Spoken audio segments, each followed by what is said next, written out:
I'm Brian, and this is Game Story Basics. Strategies for dealing with Bad ideas. all of these things, like the rule of cool, or the new idea versus the old idea. People are having an emotional reaction when the new idea hits. The person that had it feels good, or if it comes up in a meeting, everybody feels kind of excited about it. And if you identify it quickly, as you get more experienced as a narrative person, you tend to get faster in your ability to identify the problems. If you try to rain on their parade right in that moment, you're not going to succeed, and you're probably going to damage yourself with the team. So you need to have a cooling off period. You need to kind of let people have their moment, let them be excited. Something that works in conjunction with the cooling off period is let people have their idea, let them feel good about it.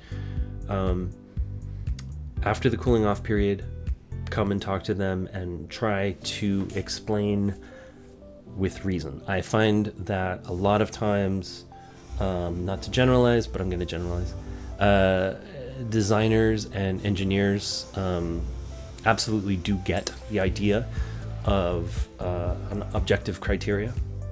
So if it's, say, a design director who's very excited about some narrative idea, you can sit down with him or her, sit down with them and just go over objectively why this idea hurts the project. Do it dispassionately, right? It's not here because you hate this idea. You don't hate them. You don't hate their attempt to contribute to the story. You're just trying to explain.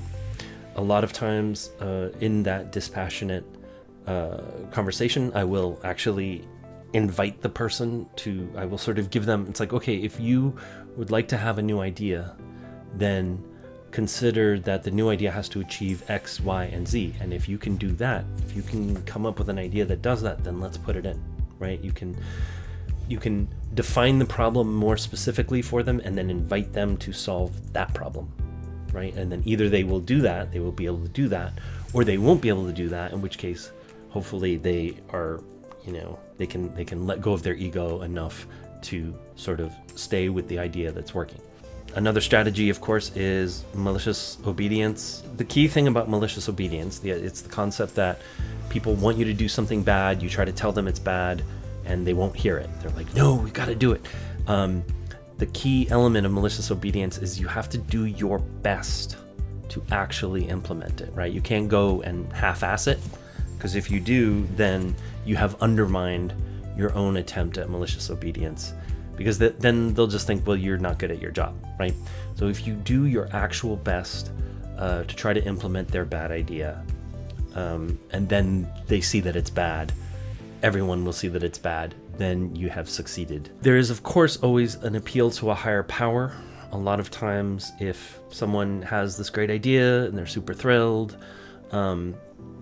and you genuinely believe that it's a bad idea and it's going to hurt the project or set the project back, then there is usually that idea comes at a cost, right? Like maybe there's already been a lot of voiceover recorded. Maybe there's actually been localized voiceover recorded.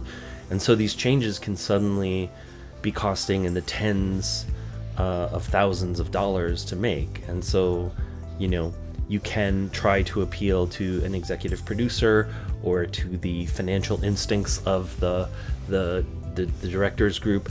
Obviously be careful with appeal to a higher power, because you don't want to look like a snitch, and you don't want to look like someone who's going around other people just to try to kill their ideas because you hate fun. Invite the person with a bad idea to jam on a new idea. Kind of try to explain your problem with their idea, and then don't get to the point where you're saying, your idea is bad, so let's stick with my idea, or the idea that's already in. Unless it's very late in the process and new ideas are all painful and bad at that point, then maybe you have to say that. But when you can, invite them to jam on a new idea. That's all for now. I'll see you on the next one.